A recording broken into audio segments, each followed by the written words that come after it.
Hi, Vickie. How are you today? I'm great, Amy. How are you? Good. It's a beautiful day out there, and I'm glad to have you in. Finally. This is an important topic today that we're going to be chatting about. Yes. We were chatting about lasting legacies and donating, and particularly to Dance Collection DOS, which we are big supporters of.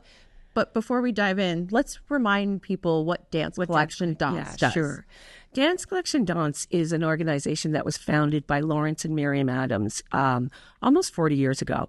And they were former National Ballet dancers who then went into a more contemporary space. And along the way, they started collecting stories from some of our pioneer creators that, date back, 40s, 30s. And realizing the importance of keeping Canadians' dance legacy alive and telling our stories. So they created Dance Collection Dance, which is an organization dedicated to preserving Canadian dance archives. Which is amazing, and particularly in the arts. And again, to be proud Canadians, let's really highlight and preserve art, to telling our stories and showing our art through various mediums. So it's a fabulous programming that you guys put on and archiving. It's amazing work. But then you and I were chatting the other day, and we're like, do people...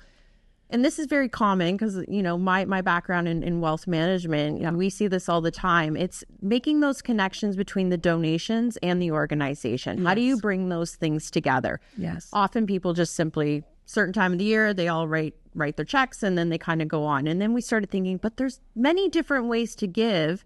And maybe we should highlight some of those so that donors can think about how they can make their gifts a little more meaningful and a little more impactful. Yeah, a little more personal and a little more impactful. Exactly. Sure. We had a recent legacy donor who very specifically wanted to direct her donations to Indigenous artists and the more educational and emerging artists. She was someone who formerly worked in education. Right. So she had a very specific interest in how she wanted her money used. Right. And we were able to comply with that and do, use it exactly how she wanted. And there are a lot of different ways. We do get a lot of donors who are just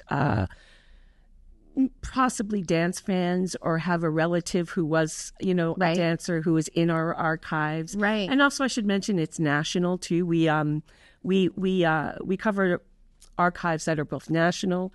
We cover a diverse range of dance disciplines. So it could be anything from classical Indian dance to classical ballet to tap to contemporary so it's a really wide range of things that we cover and a lot of touch points for people.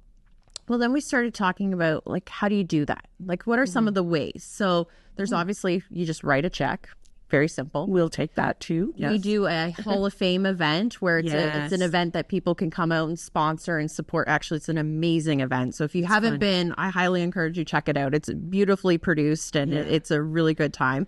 And that's one of our public facing because, the world of archives mostly takes place behind the scenes. So, a lot of people took a while for people to realize what we're actually doing. Yeah. The Hall of Fame is a really great front facing event that, inducts usually about 8 inductees a year. Right. And we started the pool back, the original one was in the 80s and then it was picked up again in 2018. But just recognizing some really stellar Canadian artists like Veronica Tennant's, Karen Kane's, Louise Le Cavalier, Ethel Bruneau, a wonderful tap dancer in Montreal. So it's an opportunity for us to actually get people in the room nationally. Yeah. Celebrate these people who have made such an impact on our cultural landscape and make people more aware of Dance Collection Dance. Yeah. So that's another way. Mm-hmm. We often see, and I know on my side of the equation, I see this all the time, is people will notate a donation in their wills. Right. So, and there's a couple of ways you can do that. You can either leave a percentage and you could leave a lump sum. So you just notate this is the charity and this is what I would like to have happen. And I think that's good. But here's a few tips if you're thinking about what could you do more. So one would be notifying your family members that this is a passion of yours, right? Because oftentimes we see clients who get an inheritance and they'll go, I don't know what I'm supposed to do with this. wouldn't it have been great if that person would have shared that this was a passion or this organization was a passion of theirs? That helps them. Yes. It really helps them. So letting them know that this is a passion. There's obviously tax benefits to leaving a gift that can offset the estate tax for that donation. So keeping that in mind, that can help that way. But then there's other ways to give. There's many different ways. So you and I chatted about this a little bit, but donations in kind. Yes. Right? So instead of just writing a check, it's if you have an investment portfolio and say you had a stock and you had a decent sized capital gain, it's a way to donate those securities of the investment to the organization.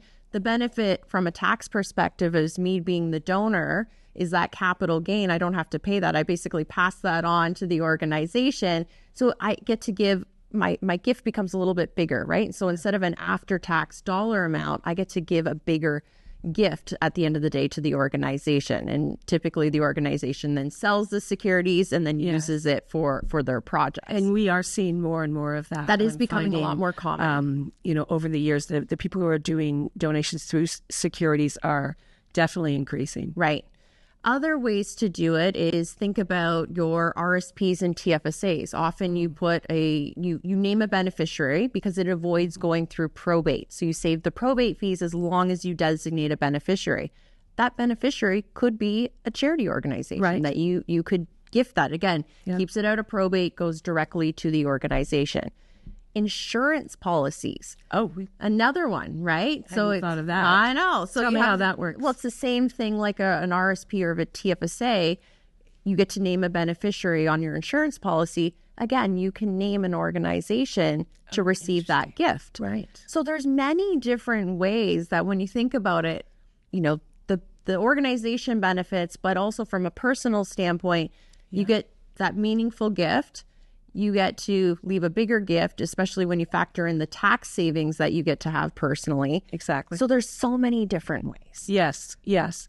And like you mentioned before, some people prefer to just donate. Other people, we often run specific campaigns. Like we launched a DCD Discover digital portal so that it's much easier to find what's in our collection digitally and add to it. Yeah. So if you are interested in that kind of thing, you can direct that donation to that, or to the Hall of Fame, or to a certain exhibit that might be happening. And I think you do this as well. We're having more conversations with people who not only do they want to give the gift, they want to be more specific as to where that gift goes. Yeah. Because they're more connected to the organization, they might have a certain project, or perhaps it's a certain dance type that they like, and they want to make sure that that gift goes to it. Yes. You can partner with the organization like DCD to say, can you help me use these funds for X amount of project? Specific project? Absolutely. And we're very happy to work with anyone in that way who's got something very specific in mind. Yeah. Which is nice. We find that people find those gifts a little more impactful and meaningful when they can actually see how it's being used. Yes, and how they're recognized. I mean, obviously they're recognized on our website, and we have a magazine that goes out every year, November publication, where we list all of our donors and sponsors and the different categories. Yeah. So there is a recognition to it. There is obviously a great appreciation from the organization. Yeah. Because that's how we are able to do the work we do. Yeah, absolutely. Yeah. And there's one other way to gift. It's a little more complex. Okay.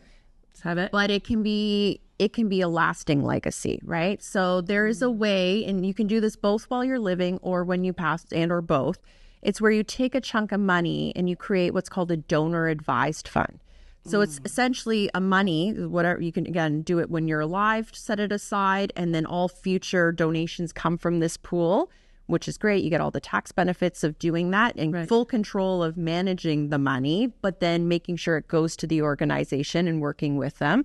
Or you can list it in your will to say, upon my passing, X amount of dollars goes into this fund, and to leave a gift for perhaps in perpetuity, right? If it's managed properly and it continues to grow, you can pay out those donations long after you're gone. Wow. You can dedicate, you can either have an organization manage it for you, or you can name family members. Oftentimes that legacy or that passion of whatever your hobby was, in our case being DCD and dance, having that many family members and generations being part of seeing that gift and continue on is really, really impactful. And it's a nice way to kind of remember someone who, absolutely, has passed on, who was important to you, and knowing that you're continuing. Seeing that good work continue, exactly. Right? Seeing their name recognized, and again, when we're preserving archetypes in history, it's nice having those people that supported along preserving the people who make it happen too. Exactly. Curious about when you talk about the donor advisor committee. What is that exactly, and so how does that work? Essentially, it's called a donor advised fund, and there's many organizations that can help you put these together. So talk to your investment specialist, but it's taking a lump sum of money either today or when you pass. You just set it up, it gets invested, and then you can dictate how much goes to the organization each year. Maybe it's a percentage, maybe it's a dollar amount, but it's a way to get that pool of money to continue to keep gifting. Right. Which is great for an organization because you get that predictable cash flow that helps for them to plan for their projects going forward. And I guess it's released at a certain time every year, and you know what's coming. And it's a really great way. And it is interesting because it's great to talk to you about this because there are so many different ways that you can help an organization that are just the traditional write the check here, do what you want to do, and they can be as hands-on or as hands-off as they want, right? We're very flexible in that, but there's just so many different ways. So I'm glad we got a chance to maybe look behind the curtain and think about our gifting in a little more organized fashion. Again, you get the benefit of the tax deductions, but to really give to an organization like DCD that's impactful, and you can see the wonderful projects that they put on throughout the year. It's a good organization to support. So, well, thank you, Amy. I appreciate it. Perfect. And thanks for the great advice. I think this is going to be really important to share with our donor base. Absolutely. And the people who follow our organization. Agreed. So thank you. Thanks, Vickie.